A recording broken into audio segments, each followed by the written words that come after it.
This episode is brought to you by Indie Insights. Indie Insights is our bi-weekly newsletter and love note to the film industry, movies, and the creatives that make them, not to mention you, our esteemed listeners. Inside, you'll find curated industry trends, articles, exclusive commentary, and underappreciated films from filmmakers like you worldwide. And the best part is that it is completely free. So join today at www.bonsai.film. It takes just a few seconds. And once you sign up, you'll get the very next newsletter on Friday morning. It's that simple. Go to www.bonsai.film to get Indie Insights, our bi-weekly newsletter, and join a network of film creatives just like yourself. And don't worry, we'll never sell your information or spam you with a bunch of nonsense emails, just the bi-weekly film industry goodness you need. And if you ever tire of Indie Insights, simply unsubscribe. No gimmicks, no games. So go to www.bonsai.film to get Indie Insights for free.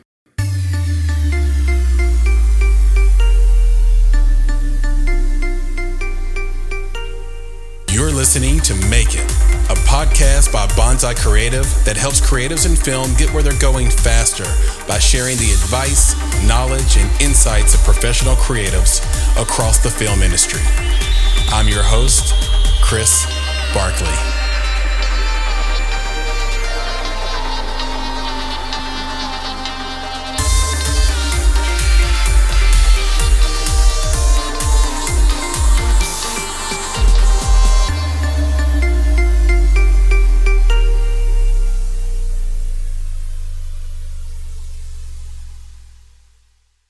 Hey everyone, I'm Brian Owens. I am the artistic director of the Calgary International Film Festival. You might know me from a decade of being the artistic director at Nashville Film Festival.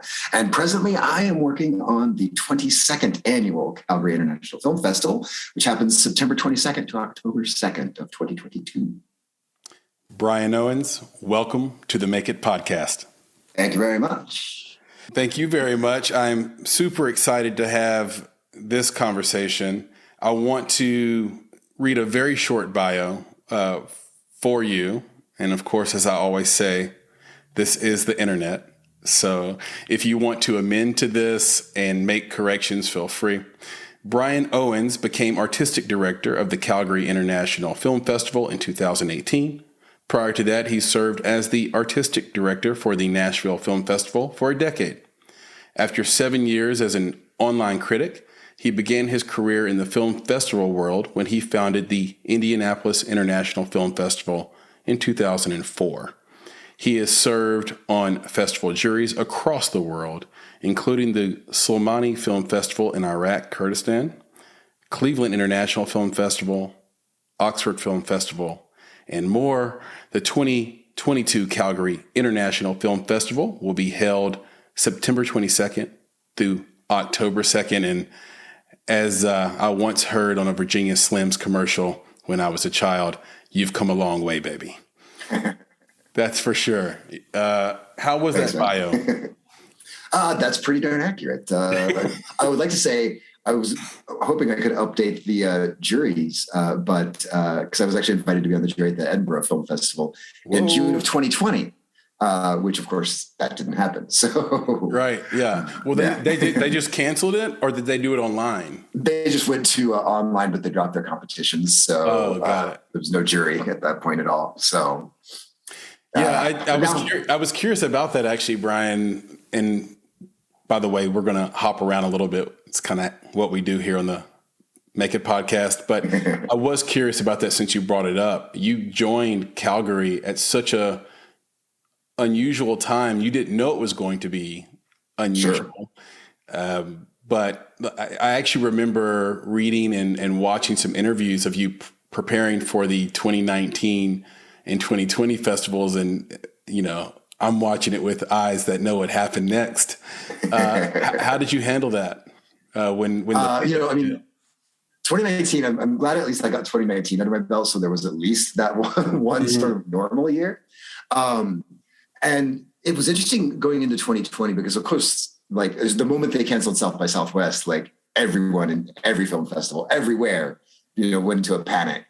And once we sort of got established in our home offices and caught our breath, it was actually our friends at the Cleveland International Film Festival that they were the ones that sort of got off the ground having the virtual festival. Mm-hmm. Thankfully, I'm good friends with Bill Gunsler, who at the time was their artistic director. He's since moved on to another job. But I was able to touch base with him after they were completed. And the advice that he was able to give led me to come back to the team and say, the word cancel is off the table. We will not be canceling the 2020 Calgary International Film Festival. So we, working together with our executive director, my programming team, and our ops department, our technical department, we established the theory or the concept of like a dial or a sound mixer. And depending on what health care in the province would let us do, we would either dial up in cinema or dial down in cinema, and it could go from 0 and 100 virtual or somewhere in between. We were actually at a space in 2020 where we could open up our theatrical spaces. We had to cap no matter the size of the house at 100 people, or 30% if it was a smaller theater. So, for instance, there was one house that we had that it was a sellout at 35 tickets. Oh, wow. So obviously we had to adjust revenues, we had to adjust budgets in a major way, but we were able to pull off a festival. And it felt like after that 2020 festival, I have to admit that there was sort of this feeling like if we just did that, we can do anything. And so when 2021 rolled around, we sort of like, we've played this game now, we know what we're doing. So we were just able to make adjustments and we learned a lot of lessons heading into 2022.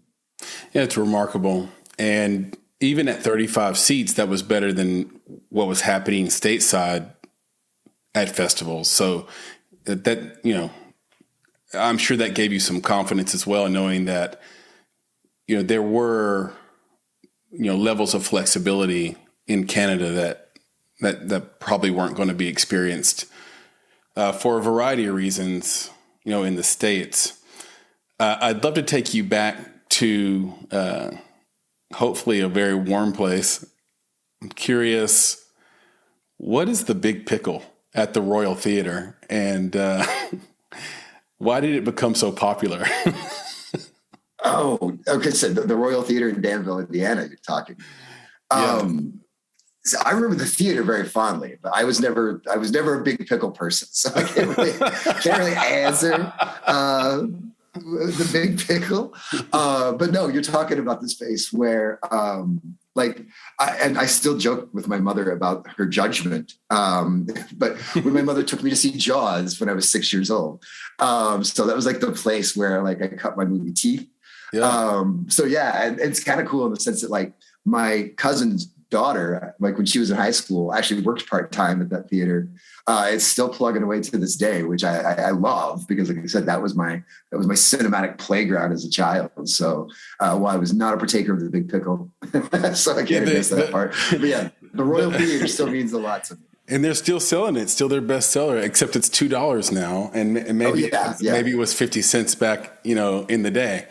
But it was probably a quarter back in the day. But still to this day, I'm not a big pickle person in general. I just don't eat pickles very often. So I was curious because I wonder if they serve that in a boat because it's so unusual to serve that at a movie theater, or if they served it deep fried like a fair. I know that they didn't have deep fried pickles then, although they're really popular in Indiana now. They certainly grew in popularity. If I remember right. They were served in a little cardboard, like a little cardboard boat, they pull them out with the tongs, and then put them in one of those, and you take it in, and it was terrible in a quiet movie though, because because those things are somebody starts chomping down in the middle of a quiet scene. You got to wait for the loud scenes, but if you're going to be doing that, but yeah. People from this generation go back and they watch Jaws and don't know what the big deal was, but if you watched it when it came out, it was one of the scariest movies you could watch. Oh yeah. It was terrifying. Was that the movie? Because I'm curious how film found you, or you found film coming from Danville, Indiana, which has less than 5,000 people in it now. So when you grew up, maybe even less. Yeah, no, it's always been a small town. It's a little bigger now. It was, I actually remember going to the first movie that I ever went to see was The Rescuers at a drive-in theater on the west side of Indianapolis. And I believe I was 4, then 3 or 4, somewhere in that range, but I remember going. And so I was automatically like, okay, I love movies. These are fun. I begged my mother to take me to Jaws. At intermissions, this tells you how long ago that was. I actually asked her if we could go home. And she said, no, I bought the ticket. You're watching the movie. And in the end, I'm so glad that she did, because after that, I was like, there used to be a Jaws game where like there's, you had a little hook and you try to get something out of Jaws' mouth before it would snap shut. Like, so I had to have that. I had like Jaws toys. Like, so, it was a scary movie. It was certainly terrifying. But yeah, it was after that too. I wanted to see everything. Like, I wasn't, I still like animated movies. I still like scary movies. But even before high school, I was like Gorillas in the Mist, and like heavy dramas were of interest to me. I liked all sorts of movies from a very early age. And like watching them like On Golden Pond, like what kid watches On Golden Pond? But like, I grew up watching all of those movies. And so, even as a youngster, like the Oscars was like appointment television for me. Like, but was that through your mom and dad, or how did you find that? Because the kid just wouldn't know when the Oscars were going to play, or they wouldn't know how to find On Golden Pond, I would assume. Well, my parents, they were not big in cinema, like moviegoers. They would take me if I wanted to go.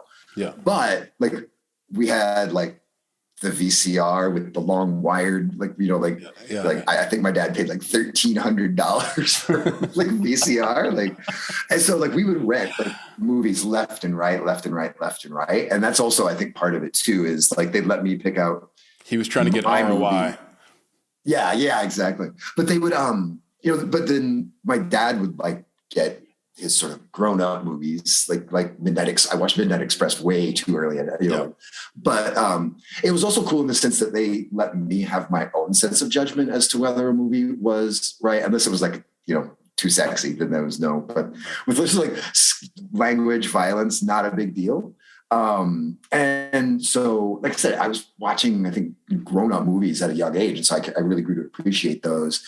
And like, I remember, like, I wasn't, Star Wars is still one of my favorite movies. Like when we watched the Oscars that year, I was not upset that Star Wars didn't win, because I'm like, that's not really an Oscar movie. Like, even at a very young age, I kind of knew what was an Oscar movie and what wasn't.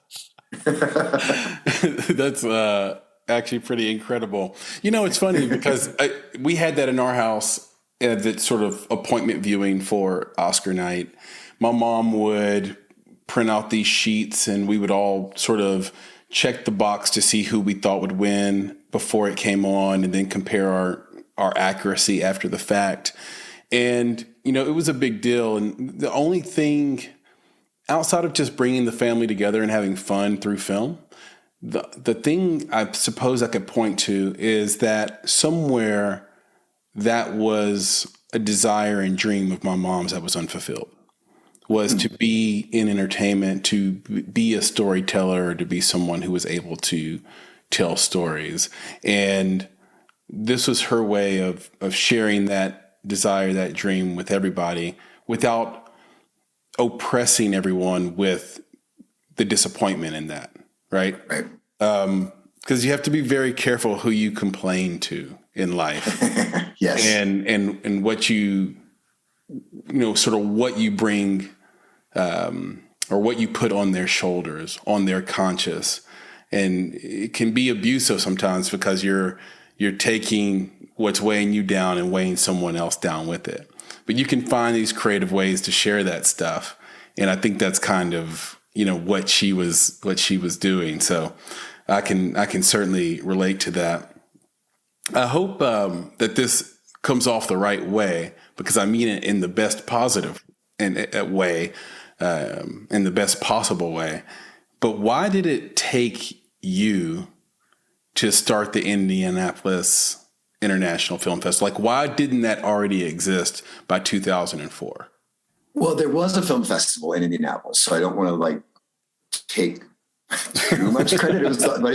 It was the Heartland Film Festival. Okay. At the time, they've since diversified more, but at the time, it specifically was a festival intended to celebrate and uplift the human spirit. And there's nothing wrong with that.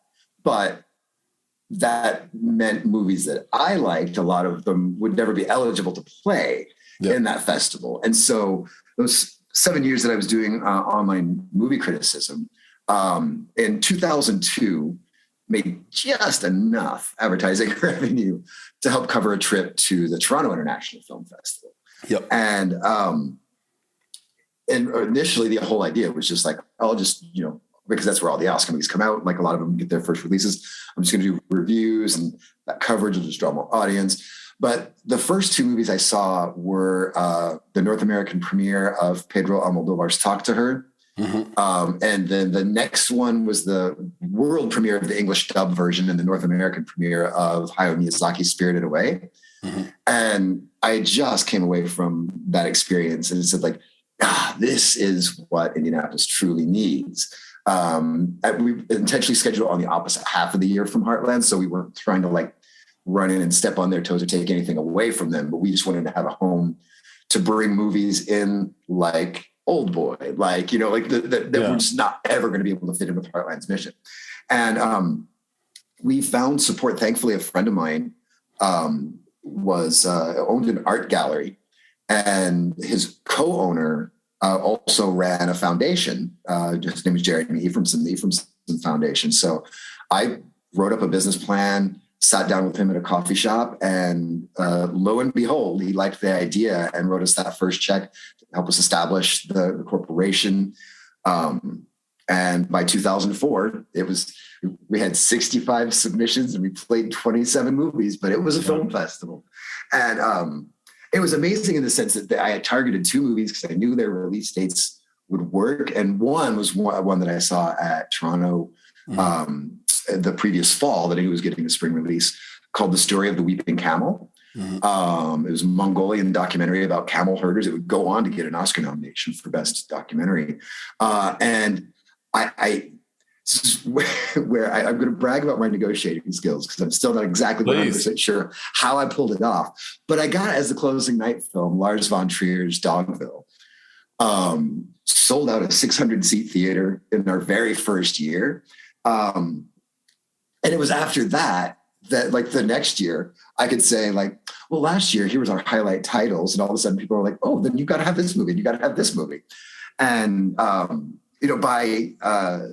we had about 2,000 people in that first year. And then by the fifth year, would be my final year in Indianapolis, we'd gotten close to 10,000 in the audience, it was only a 9-day festival. So, and only on 3 screens. It was so we kept it, tried to keep the growth under control. Yeah. And it was a great experience. And so I said, it wasn't the first film festival in Indianapolis, but it was the one that sort of really focused on bringing international titles and varying degrees of darkness and light both. Well, I completely agree. And the success you had there was remarkable. And I wonder how growing up in a small town sort of helped you with that. I mean, where did the work ethic come from? I know, so before we hit the record button on this, I talked about you being, the hardest working guy in the festival world. And there's a lot of hardworking people in the festival world. You've had incredible outcomes everywhere you've went. Where did that come from? Where did the drive and passion and the ability to execute come from? I do have to give credit to my parents, both. They both owned their own businesses at times in their lives. My father was a contractor and my mother was a caterer. And they also that meant that I also helped, right? So I learned how to use books. I learned to spread spreadsheets when spreadsheets were on paper. So I would help. You were literally spreading sheets. Yeah, right. And so I got to help do that. My dad would take me to the construction site every now and again. I was not very good at that part. But like I helped in my mom's catering business. I learned how to decorate cakes. I knew how to serve at an early age. So I think it was that sort of, you do what you need to do to get it done. So like starting from Indianapolis too, we were all volunteer run. So I wasn't making a salary for those first 5 years, just so people know. So I also have to give credit to my partner, Michael Detner, for being supportive during those first years, for helping me get the career off the ground. But, you know, like when I would talk to people, like, yeah, I was at that time, I was the guy who brought in the money too. Thankfully, I don't do that part anymore. But, you know, I got the movies. I got the sponsors.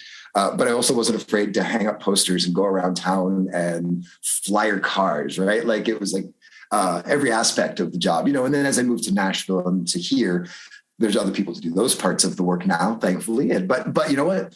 If somebody needs help hanging a poster, I'm still there to help hang the poster. Like I'll do whatever it takes to get a festival off the ground. Right. The foundational things. We're going to talk more about that as we go along in the conversation. But I do want to turn our attention to CIFF, which is one of the main reasons I wanted to have you on. I know it's coming up again this year, and it's been no different than anywhere else you've been.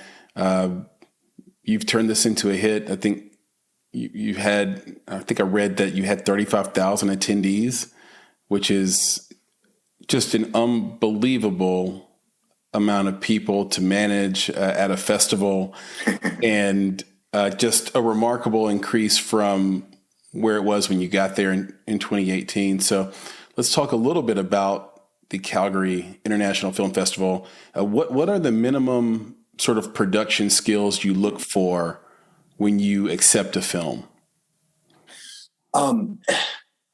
It's really interesting because, yeah, there's going to be basics from a production level that can get you knocked out immediately.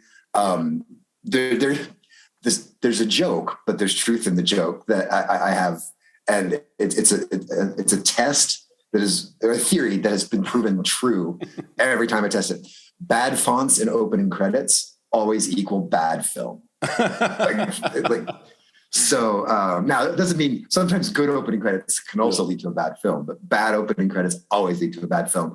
But the one thing I think that I find from a production standpoint that gets the most overlooked and is the most likely thing to get your film rejected is bad sound. I think so many people are so concentrating on the script, which you have to get right, on the acting, which you also have to get right, and the visuals. They think of cinema being solely a visual medium when it isn't. And a poor sound mix can knock a movie out right away. Now, that said, sometimes we get movies that will tell you up front, this is not final sound. We're working on sound between you watching it and before your festival. And so you have to kind of trust them on that front. But, you know, it's the one thing that I think can draw an otherwise good film from the accept pile to the reject pile, because they just didn't get the sound right. Yeah, it's a great point. And there's a lot to dig into there, because one thing that Nick, my co-founder at Bonsai, we always say is you can't teach taste. And when you find a film that has really terrible cover art or key art, bad fonts, well, that's a taste issue a lot of times, because there was nothing skill-wise that prevented them from picking the next font over that made better sense.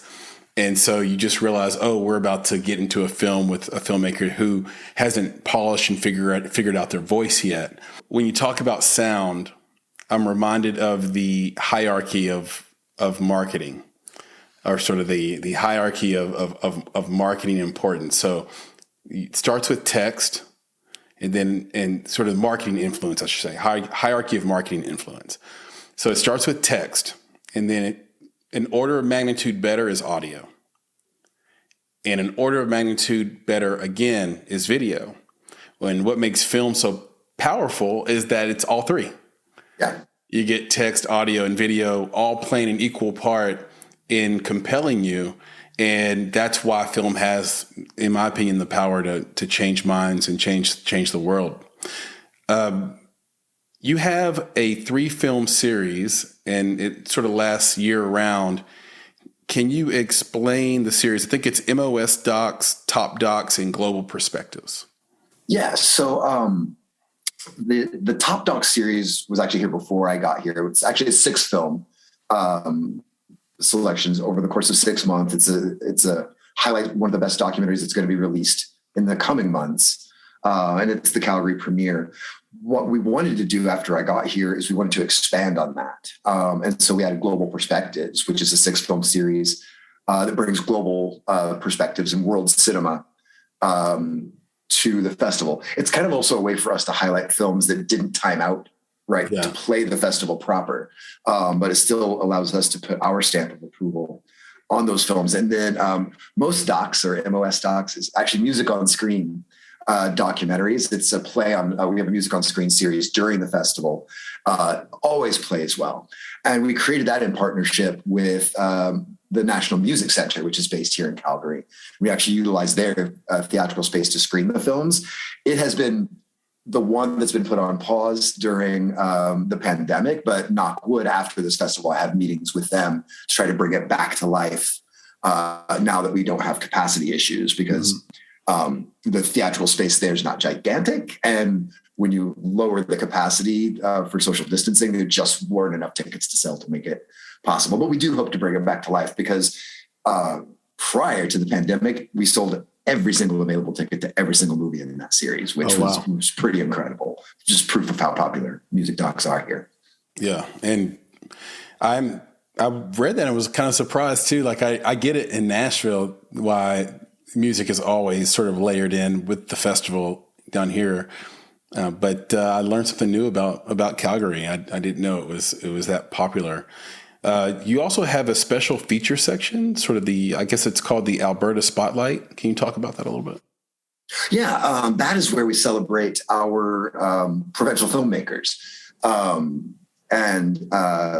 Like last year, it was 6 features. This year, it's actually looking like we may have room for more. Because Brenda Lieberman, who is my programmer for that series, has been saying that the Alberta films have just been some of the best that she's seen so far.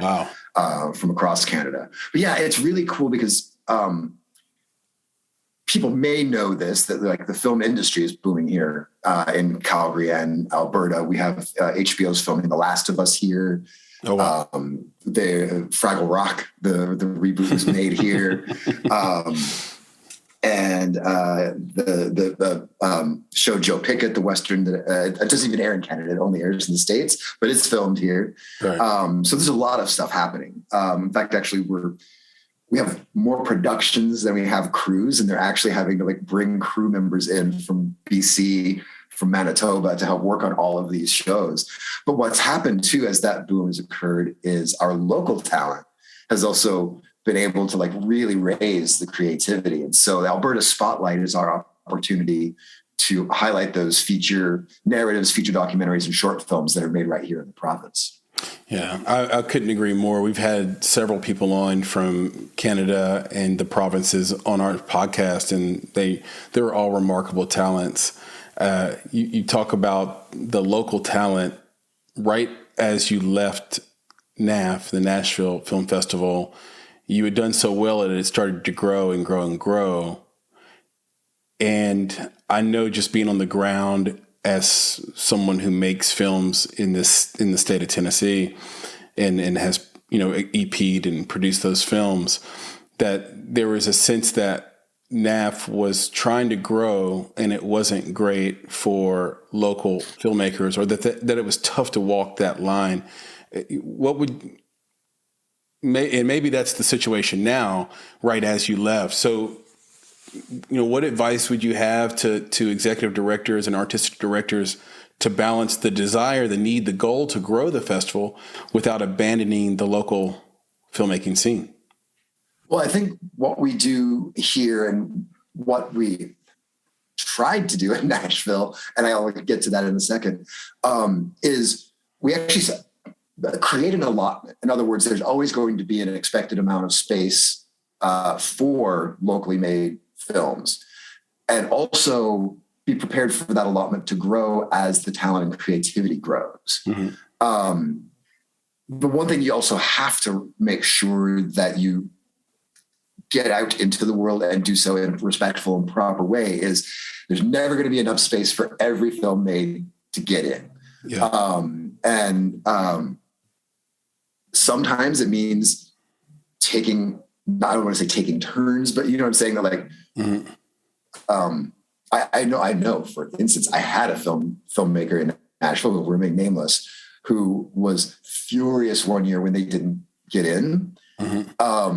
So I actually took it to one of our board members, and he actually ended up backing me up by saying, I've seen all of your movies. This isn't a good one. So, you know, but I think what happens too, and I've seen this happen. I saw it happen in India. I saw it happen in Nashville, and I haven't yet seen it here, but I haven't been here long enough yet to see it happen, is there's some people actually get it in their head that like, I always get in. Yeah. And what happens is they start resting on their laurels. They start almost like, it's a movie. It'll get in that festival. And once they do that, you know, that's where you almost need as an artistic director to like pull the rug out from underneath them and challenge them. Yeah. Because, you know, it's kind of like, okay, now it's been 4 years in a row, but I can also see now you're kind of making the same movie every year. Yeah. You're going to have to stop doing that if you want to keep getting in. Challenge yourself, do something different. In fact, what I would rather see is someone do something radically different. And even if that fails, I don't want to say, but at least I can say, okay, you tried to stretch yourself there. And I've got to respect that than just saying like, oh, look, it's another romantic comedy by that person. You know, like, so that's really the advice that I give out to local filmmakers. But I do think that it's our responsibility to keep an ear to the ground and to keep our eyes open to the region and expand the space for local programming when needed. But one thing too that I think is always what was it? It was a movie that I saw at TIFF one year, and a filmmaker friend who also had a movie in that festival didn't care for it. And he's like, see, they play this movie in this section and it just takes a spot away from an independent movie. And I'm kind of like, actually, no. So like, one thing that everybody should know is the way that we actually program a festival is we have special presentations and global perspectives. Those films specifically come from distributors and studios. They're not, when we play Parasite, that didn't take a spot away from an Alberta filmmaker. Because Parasite's those are amazing. So yeah. Well, right, exactly. Yeah. But it doesn't take it because you, Alberta filmmaker, you're not competing with Bong Joon-ho for a spot in our film festival. It's kind of like, also rest assured that that's not the way that works. We actually have specified spaces for those films, and they don't compete that way. And that's really one of the things that I think people should know is X and Y are not competing against another. Like, you know, we're not going to have a doc feature is not going to lose out to a narrative feature because they have their specified spaces in the festival. That's, I guess, the way of putting it. It's really well put. And, you know, speaking of always reaching out to that community and fostering that community, I really love this program called Generation Next. So can you talk about Generation Next? That's super cool. Yeah, I really love this program. It actually started the year before I got here, but we've been working together with Adam, who is my shorts programmer, but he also helps me oversee Generation Next. We get a selection of films that are actually geared largely toward an audience of high school students and that age. And then we have, this year there's 8 high school students that actually help us program that section. So they watch them, and every 2 weeks we meet. We discuss the films. They talk amongst themselves. And actually the next meeting is they'll finalize their lineup of the 6 films they want to select for the festival. And then we work with the education community to highlight those films. And then we knock wood, you know, assuming there's not any weird pandemic things again. We're actually going to have in-person field trips.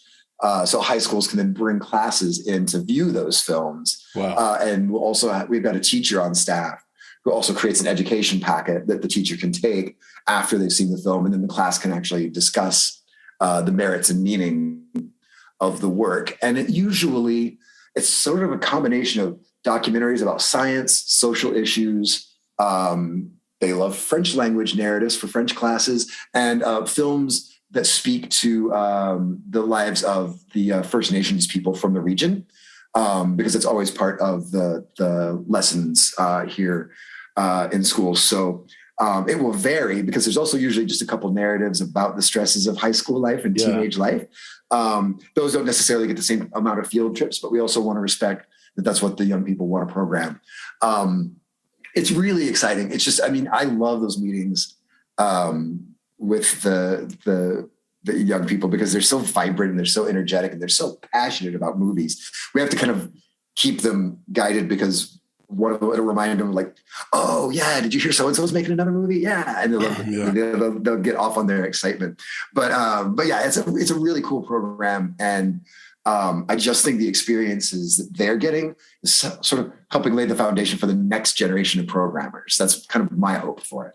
Yeah, I think it's great. I think it's worth the price of a badge if you were a filmmaker or a producer for that alone, because the ability to see what a younger generation, a younger viewer finds interesting, and the topics they find they identify with, they find most salient, is critical viewing, so that you know sort of what you need to make if you're trying to target that audience. And that audience is important to target, because that's the target audience that is mobile, and they have sort of indiscriminate funds, and they don't have a mortgage perhaps, and they can spend that money on movies.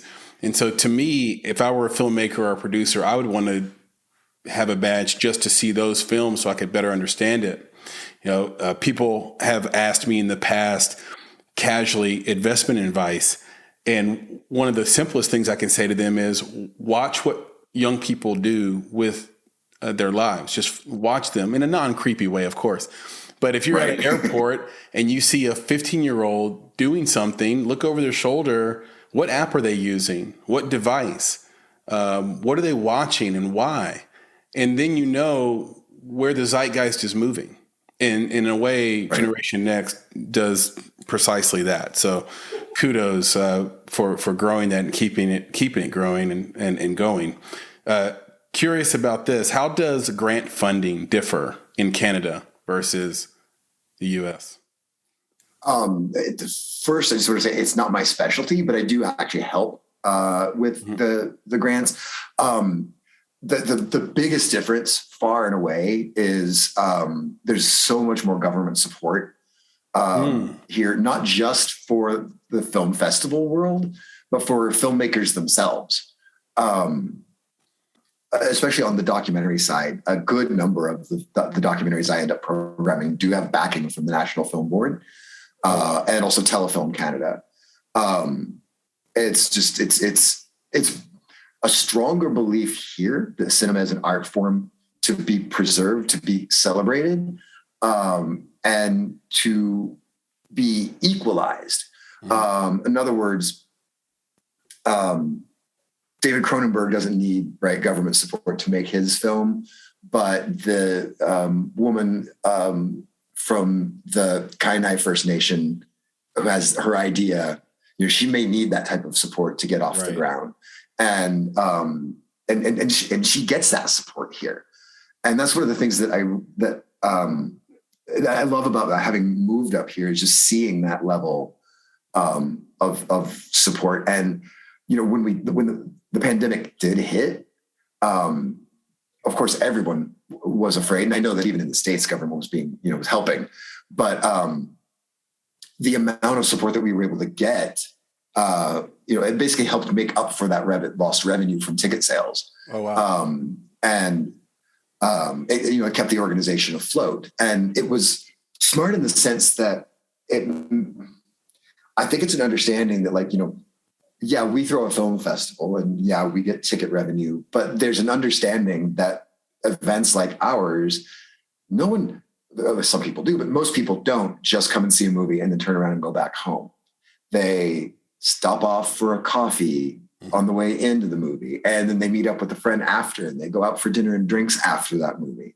Sure. And that extra money that they spend in the community, is a job creator. It creates, it's not, I guess, it's an economic impact, right? It grows not just us, not just what we do. It helps spread wealth. It helps spread jobs. And there's more of an understanding of that here. It's kind of funny. Like back in my days when I was in the Indianapolis International Film Festival, there was I lost audience one night because they just found out that the governor was going to be cutting what little film incentives the state of Indiana had. Wow. And so a lot of the people from that industry were just kind of like, can't go to the movie. Sorry, urgent. And it literally, the governor's wording basically sounded like, well, that's just putting taxpayers' dollars into Tom Cruise's pocket. And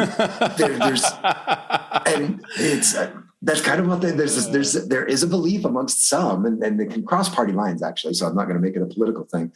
That's what tax incentives do, because they don't think about the fact. And I also get this, speaking of my mother and history and movies, my mother catered for the movie Hoosiers, like on set, like she was a caterer. And like when people talk about incentives for the film industry, they don't think about the caterer, right?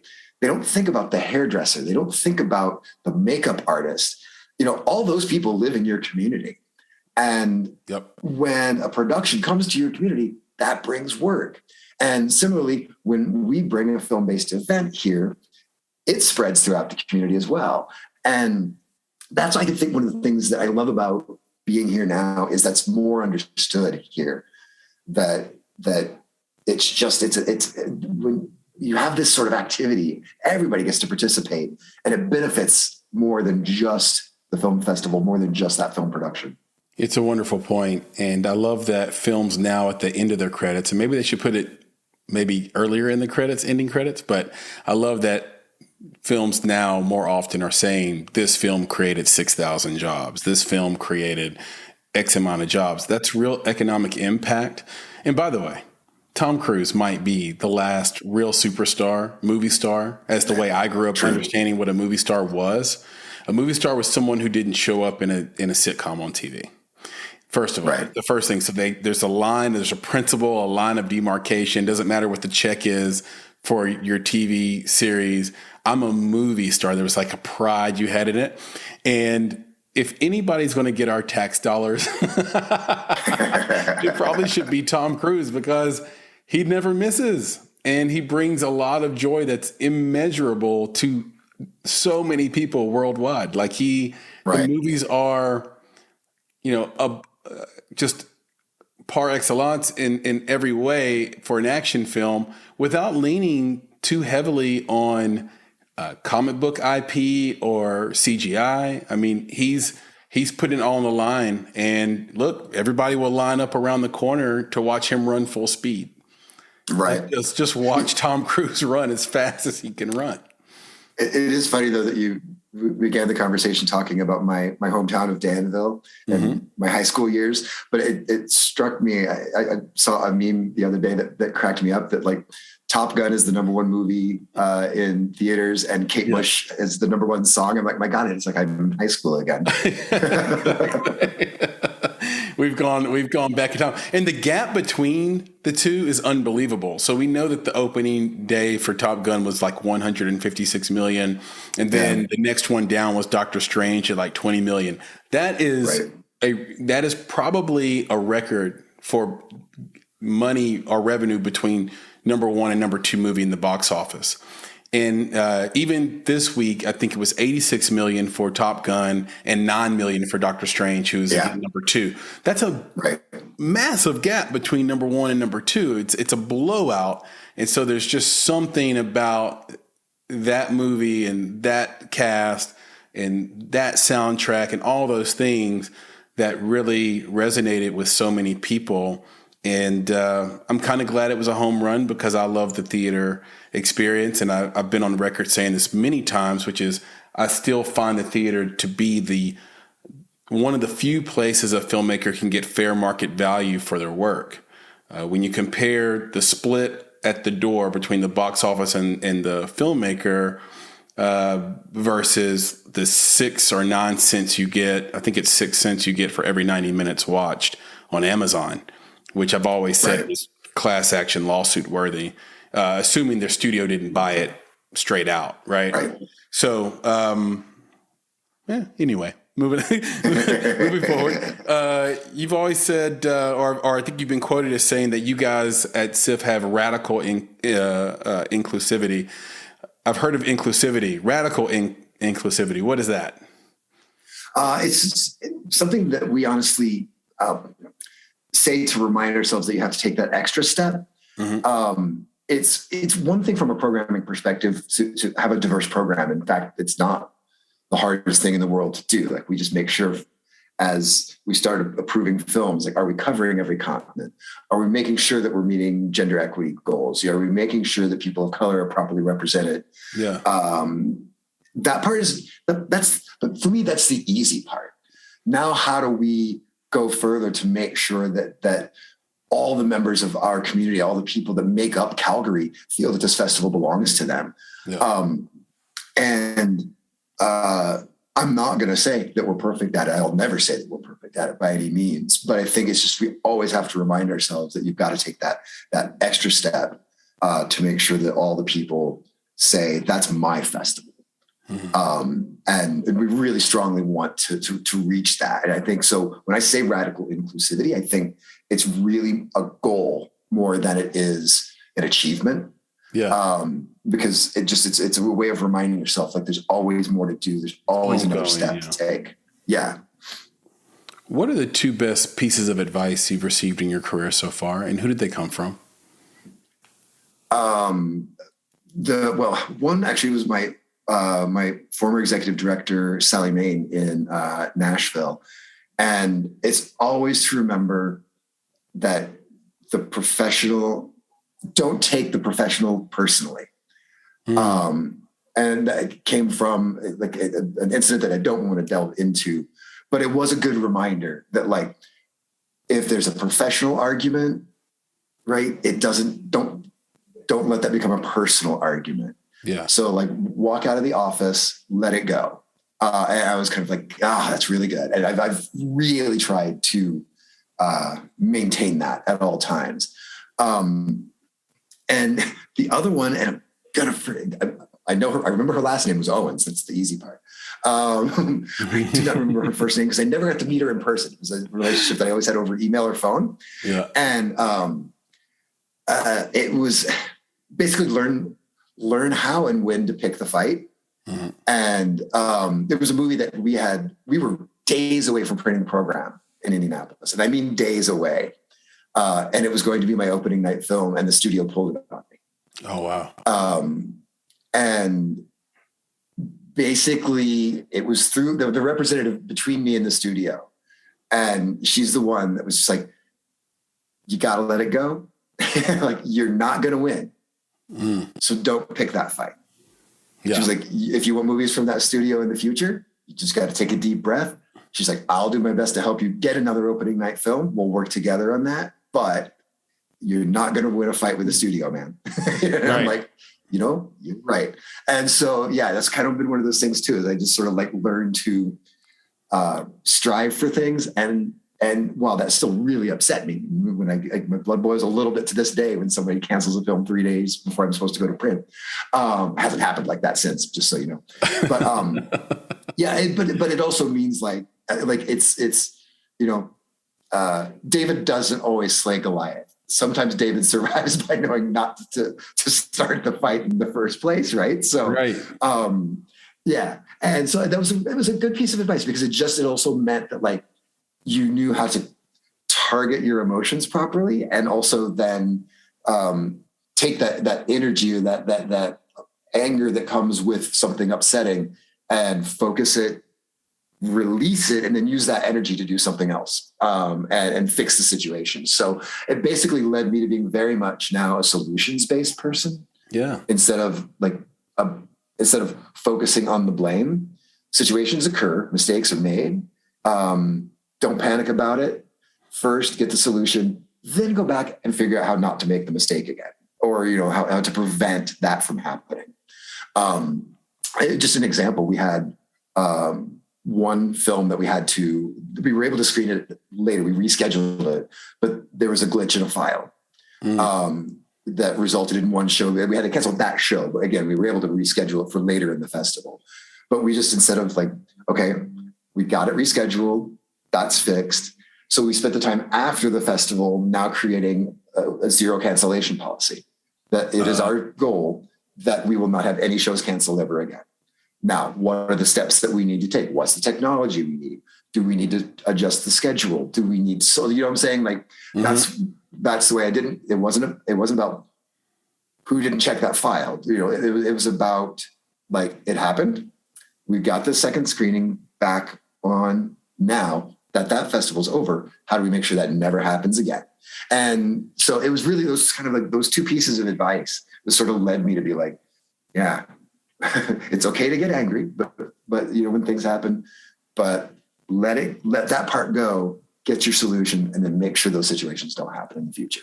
Well, it's a brilliant point, because some of these things have become cliche to the point where they lose their meaning, even though they're very powerful. I mean, I think anything that becomes a cliche has so much truth in it that that's how it became a cliche, right? This idea of, hey, be willing to lose the battle to win the war and all this stuff. But it's hard for people to put it in practice, almost because the cliche is said too often where you just kind of nod like, yeah, I got it. But people still ignore it and aren't good at it.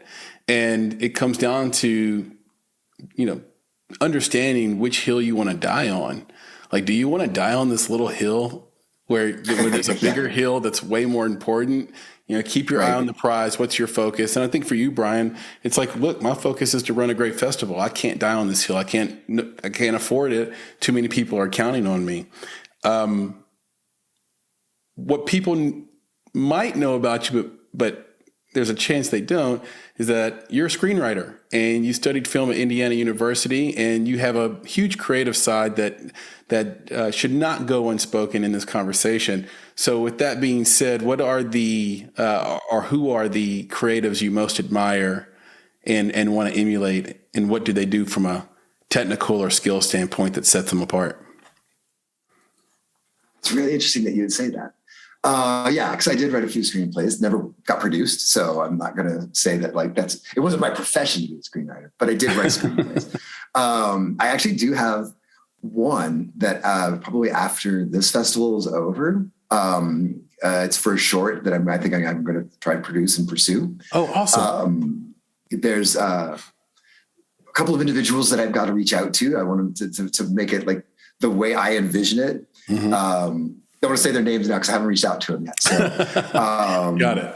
But no, I always admire the screenwriters in general. But I mentioned, talked to her earlier. I think Pedro Almodovar writes a screenplay that just, I don't know. You can just feel the passion, that coming through every film, and it begins with his words. Like, that's the thing that I love about his movies. A lot of people always think about the sensual visuals of his work, and I do admire those. Mm-hmm. But his words are just so short. It's almost where you feel like each word was the exact right choice, like even down to the articles. There's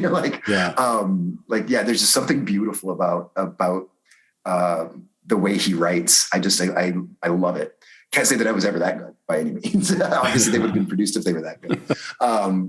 Even from my college days, working at the video store and started checking his early stuff out.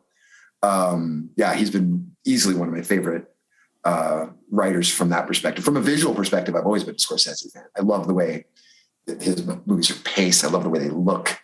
Mm-hmm. I've always found his work remarkable. And why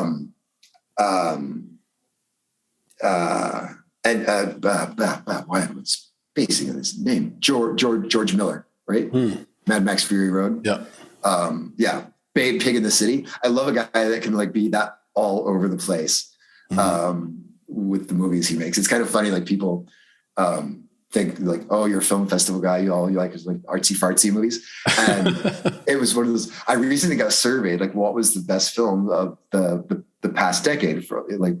And it's funny in the sense that like the one that just kind of kept rising and rising and rising for me, because every time it would pop on TV, I'm kind of like, okay, I'll finish watching this no matter where I would catch it, is Mad Max Fury Road. Just draws me in every single damn time I see it. Like I have to like stop what I'm doing and just like, I'm finishing this journey again. Like I just, and so it was one of those things where I saw the movie in the theaters, enjoyed it. And it was never in my brain at that time, at that day of having seen it, would I have expected that it would be the movie that just keeps sticking with me and keeps sticking with me, because it's so simple, but I also think it's those practical visual effects that do something that just like, that draws you in, right? Like they were actually, that guy was swinging around on that thing with that guitar. Like that wasn't all CGI. Like they do, you know, like, so yeah, I don't know. So those are three people that I really admire. Yeah, I always admire that too, because it's like, it's not that it's, it's more expensive to do the CGI. But it takes more ingenuity to do it without the CGI. So I always appreciate that. I'd love to go down hypothetical road with you here, Brian. Okay. If someone came to you and wanted to do what you did in 2004, what would be, and they had no prior experience, what would be the first three things you'd teach them about having to, or how to start a film festival? It was interesting that you asked that, because I've actually been asked. Like I've actually had there was a couple of students from Miami University, Ohio, in Oxford, Ohio. They asked me about that. And I've been asked from a couple other people. The first thing I would say is, and keep in mind, we originally thought it was going to be the 2003 Indianapolis International Film Festival. I would say if you are going to start something, if your hometown doesn't have an event and you're interested in doing it, it's 2022. You're not going to get a festival off the ground until 2024. Learn that, accept that now. Give yourself at least 2 years to do all the footwork that you're going to need. Because one, you need to find a financial backer, whether that's a corporate sponsor or like I was fortunate to find a foundation backer. And then the other two things that you need is you need media support. Because in those first years, the odds of you raising enough money to have a true marketing budget are probably pretty slim.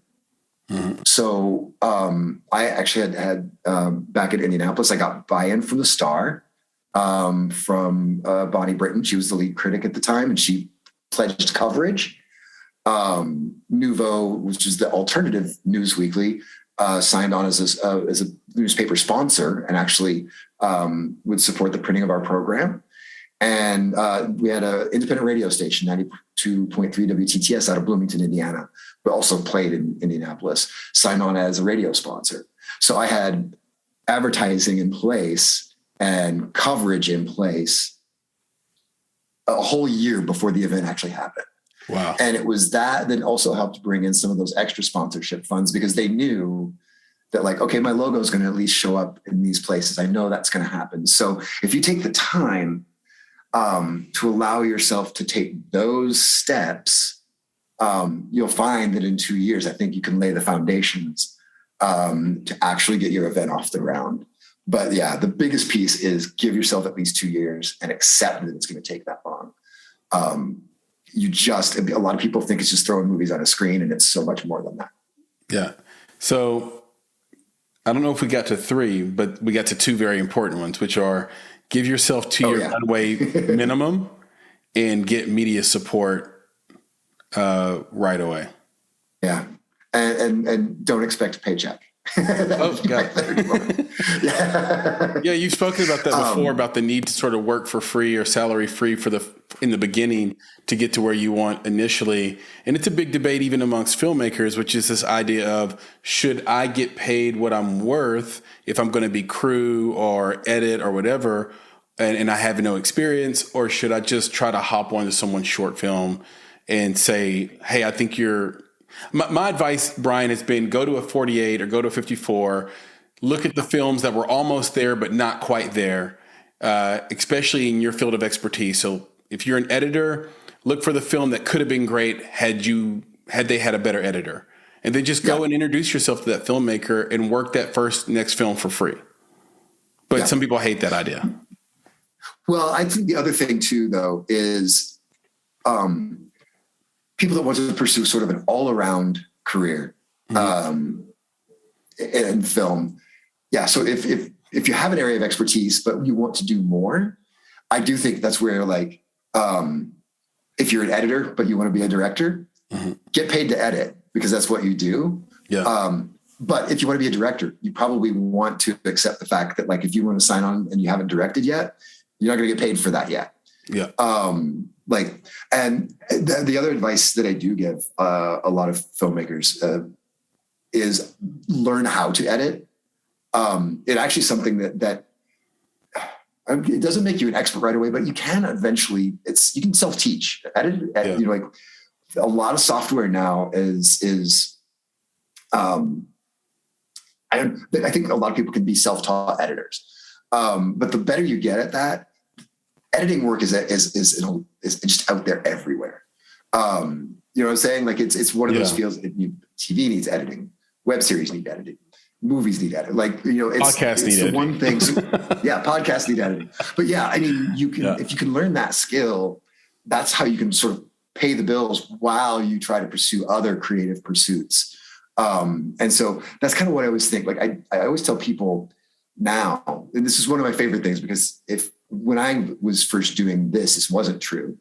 But I really think jobs in film and television, the creative industries, are growing more secure than a lot of other jobs, because a lot of other jobs can get automated. A lot of, like, you know, truck drivers are probably going to be out of work in the coming years as self-driving vehicles become more and more practical. Yep. But robots haven't figured out how to make entertainment yet. Yeah. So, you know, and we all want entertainment everywhere around the globe. We want to be entertained. And I think it's actually, like I said, it's becoming one of the more stable fields to work in, as long as you've got the skill sets, right? And as long as I think you're adaptable. And it's interesting in the sense too, that, like, even though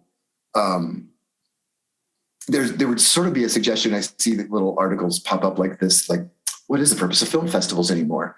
And I think in many ways, as all of this content keeps getting created, and there's so many apps and channels and streams everywhere, I think curation actually even becomes that much more important, because I'm still one of those people that I can sit down if I've got some free time and I'll pop on Netflix, spend 45 minutes scrolling through everything, and then decide that I didn't want to watch any of them. You know, like, I get overwhelmed by choice. Paradox of choice. So I think curation, exactly. So I think curation actually becomes more important as more options are available. It's funny because I still get this here, and I got it in Nashville. It's like, you have too many movies to choose from. Oh, sorry, we do want you to have some choice. But believe me, it's not the 3,600 movies that were submitted. You know, we at least got those down to a couple hundred. Right. And I think also when you're making a film, it's an opportunity to collaborate with people. I think people deeply want to collaborate with other people and feel like they belong. And a film is so hard and so collaborative that by the end of it, that's your new family. Yeah. Like you're bonded with those people forever. You know, as Sebastian Younger has said in his book Tribe, it's kind of like you went through something together that was life-threatening, and so therefore you're bonded in that, you know, for life. Before we let you go, I got to lean on your expertise. I mean, how many times do I have someone on the podcast that watches 1,000 movies a year like you do? So a couple of quick questions. When a movie is close to being good or great, but not quite good or great, what is it typically missing, in your opinion? Actually, it's the reverse of that. It's not what it's missing. It's usually too much of a good thing. I'm going to use a great example. It was my last year in Indianapolis. There was a short film submitted called Detroit Unleaded. And it was literally back when things were still on DVD. So it was like literally in the pile for final consideration. Yeah. And it was 27 minutes long. which for a short film is on the longer side. It's longer side, yeah. And I was rooting for her because she was an Arab American female filmmaker. And that at that time, that was not a voice that was being heard from. And when I looked at that and a couple others that were there, I'm like, quality wise, they're all about equal, but I can put these two in versus the one with all the slots that I've got left. And so I wrote her a very long, the kindest rejection email that I could conceivably write. In it, I told her two things. One, as a short, it's just too long. And it's lagging in the second act. Because short films frequently are 3 acts. They follow the 3-act structure, as features frequently do as well. And I said, I think you have 2 options. I was like, cut at least 9 minutes out of this, get it down to an 18-minute short. Yes. And then I think you'll see it get picked up. So the other thing that I recommend is go the opposite direction. This is a feature, and you're trying to squeeze it down too much. So you've got either one, got too much for a short, or you actually need to pad this out, and expand the character stories a little bit and turn it into a feature. Lo and behold, TIFF 2009 announces their lineup, and in the discovery section is Detroit Unleaded, the feature film world premiering. And I wrote her again, invited her to Nashville. She was in my new director's competition. And it was just such a thrill to play that small part. I'm not taking any credit there, but I just want to say that, but just to know that I got to be a small part of her journey into making that happen. And, but that's where I guess sometimes what it's missing is, to answer the question, sometimes it's too much, sometimes it's not enough. But when you see it, you kind of know.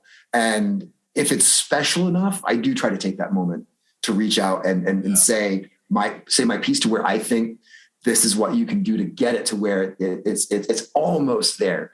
If you just do this little thing, I think you'll be able to get what you want out of it. I agree with you too, because, I was taught that. I have a journalism degree and marketing degree, and I was taught that in J school. The language and words, storytelling the words are essential. You need to boil it down to the essential. And if you can go through and pull out words and not lose meaning, you have bloat. And it is funny that you mentioned that, and I didn't catch that in my own question asking, which is something that I say all the time that I got from journalism school, which is half and half. And the idea is that you take, it was an assignment a professor gave the class, which is he would take an article or a series of articles that he had handpicked, selected, and he would hand it out and say, cut this article in half without losing meaning. And these would be published articles, just to show how much bad writing is actually out there. And we would cut it in half. And then we would think, whew, that assignment's over. That was really hard. And then he'd say, okay, cut it in half again. Yeah. And he'd be like, okay. And you usually couldn't do that. And he knew we wouldn't be able to cut it in half again. Right. But the fact that there were times where you could go half and half just shows you, sort of how much bad writing and bloat is out there, but also as a creative, what you should be trying to attain, which is the essential parts of a story. Yeah. Is there a film, again, as a guy who's watched so many movies, is there a film that you thought would do better or that people would love more than they actually did? Oh, that's a good question. Here's actually the movie that I think got short shrift. Although the people who did see it loved it. So I'm going to say that where it lacked love is it should have just been seen by more people. Mm-hmm. And that was the movie Sing Street, John Carney's third film. Mm-hmm. We had it at Nashville. It was a hit there. Everybody who saw it loved it. And then it just sputtered out of the gate and no one saw it when it went into theaters. And it's just such a shame because I have the Blu-ray. I recommend it to friends all the time still. And everyone who sees it loves it. So go watch Sing Street. I haven't seen it. Now I have a movie to take with me into the weekend. I have not seen that. Yeah, so, there you go. It is just pure joy. I jog to the soundtrack to this day, and it's like a 5-year-old movie. So. I will check it out. And this has been incredible, Brian. I can't tell you how much I've appreciated having you on, and I knew I would learn a ton, and you've even exceeded that expectation. You are a guy who likes to take on things, and you've been successful everywhere you've gone. I mean, beyond, anyone's wildest dreams, certainly those who brought you in and hired you. Do you see a place down the road where you're going to need another challenge? What's next for Brian Owens? And by the way, have you ever considered running for office as well? I did think about politics for a while, but decided no. Well, here's I actually said this in my interview for this job, that I did 5 years in Indianapolis. I did 10 years in Nashville. I feel like I have to do 15 here. So it takes me to retirement. So, I think when I think about that though, what for me, it's about what would I do after retirement? And I don't think I would really actually retire. That's for me, it just doesn't seem like a thing. I might go on more vacations afterward, but I think I would still want to do something. And I think it would have to stay in the creative realm. I might be a little old, but I've got a lot of friends who are producers, and I feel like that might be a game I could get into. I'm gonna call it a game. That's insulting to their work. So I think everything's a game. So okay.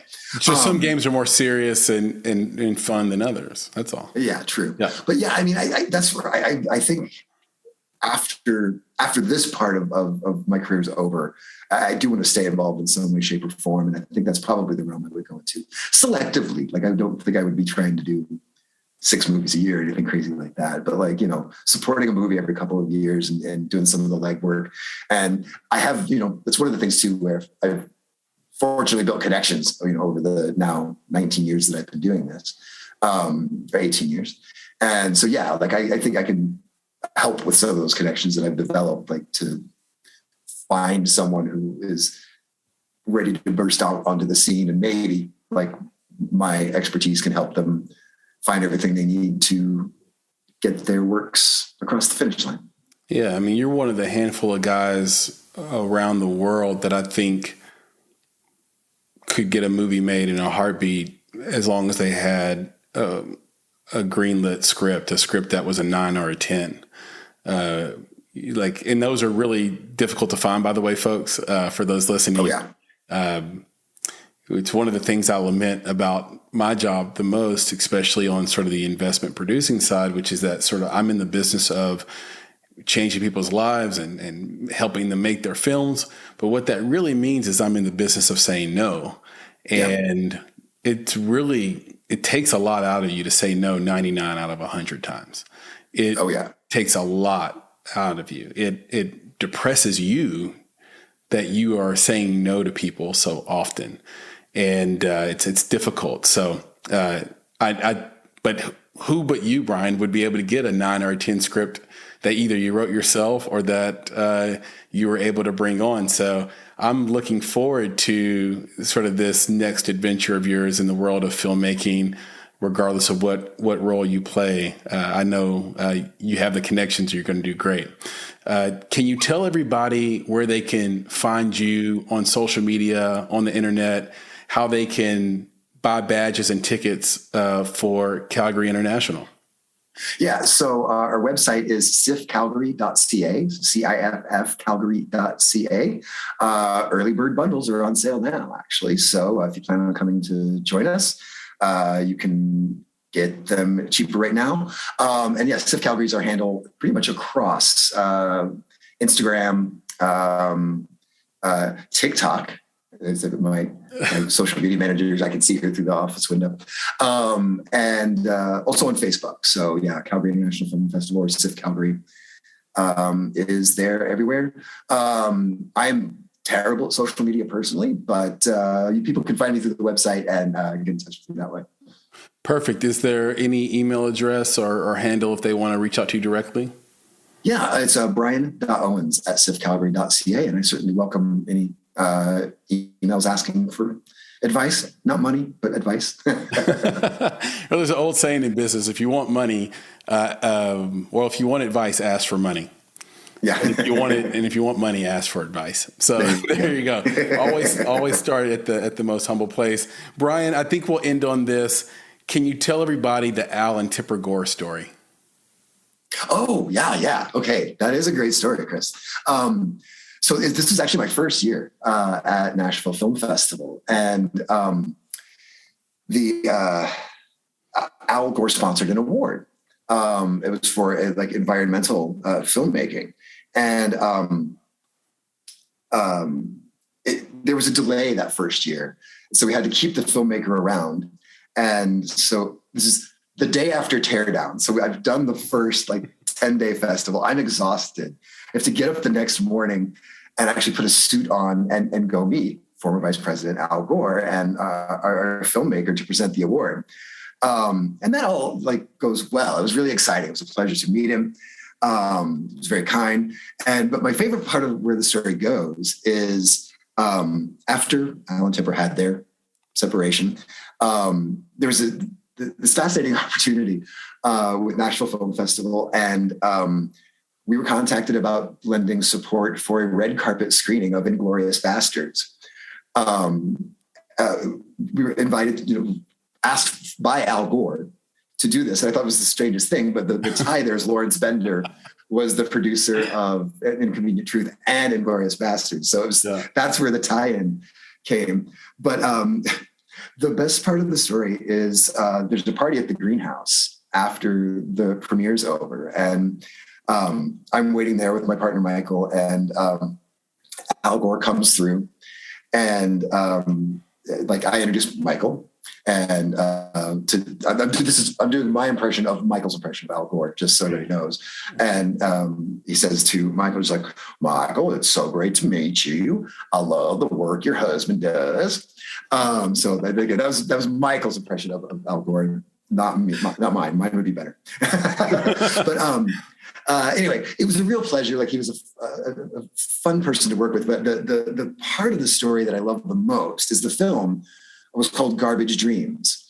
And it was about these young men that work as recyclers in the garbage dumps outside of Cairo. So they would pull things out to sell. They would pull plastic out, things like that.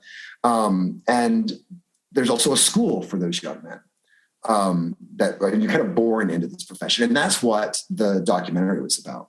And so Al Gore sees the film at Nashville Film Festival. So this is the serious part of the story.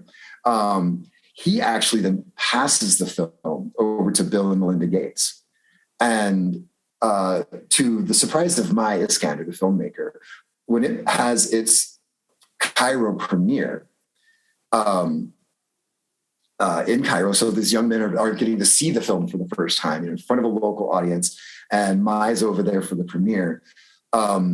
And Al Gore worked this all up after having the film to Bill and Melinda Gates. Bill and Melinda Gates walk out at the end of the film and actually present that school with a check for $1 million.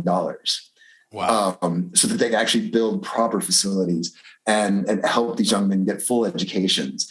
And it's just one of those cool stories that, I got to meet the former vice president and he was a good guy. But in the end, he's such a good guy that he actually used his networks and his connections to fund an education program, for young men who work in garbage dumps in Cairo. So that to me is also just one of those stories about how strange the world can be and how wonderful the world can be. I watched a movie. I liked it. I programmed it. It got nominated for the Al Gore Environmental Prize. He liked it so much. He passed it to Bill Gates. Bill Gates liked it so much that he wrote a check for $1 million to a school. So it's really, if there's an example of the butterfly effect, that's an example of the butterfly effect. One simple thing that you think is just, I'm going to program a movie. And now, it was enough to fund that school for almost 100 years based on what their original budget was. So I just feel it's just one of those great stories about why I love the job so much is you never know exactly what your impact can ultimately be. Exactly. And I love the story too, because at first you just were making a film. You're just making a documentary, and you don't know what's going to happen through the butterfly effect. Like you said, once you make something in the world, once you make it, you've now manifested something that's going to exist for all time in the world. And you don't know what that thing is going to do behind your back when you're not paying attention while you're asleep. And then I'm sure that she didn't think that making this documentary would result in $1 million to this school down the line. And so right. I think it's a perfect place to end, because it perfectly encapsulates, in my opinion, the sentiment and the spirit of this conversation. So, Brian, thank you again. I can't thank you enough for the conversation, the time, and we miss you down in Nashville. Come and visit every once in a while. And I'll do everything I can to get up to Calgary, because I know that's going to be a great festival. Oh, just let me know, Chris. I appreciate it. Thank you so much, man. I had a great time. Great time. Anytime. Tell Michael I said what's up, and I will. Keep fighting the good fight. All right. You too, man. Take care. Thanks. Bye. Hey, gang. One more thing before you go. I want to talk to you about Indie Insights. Indie Insights is our bi-weekly newsletter and love note to the film industry, movies, and the creatives that make them, not to mention you, our esteemed listeners. Inside, you'll find curated industry trends, articles, exclusive commentary, and underappreciated films from filmmakers like you worldwide. And the best part is that it's completely free. So, join today at www.bonsai.film. It just takes a few seconds, and once you sign up, you'll get the very next newsletter. It's that simple. Go to www.bonsai.film to get Indie Insights, our bi-weekly newsletter, and join a network of film creatives like yourself.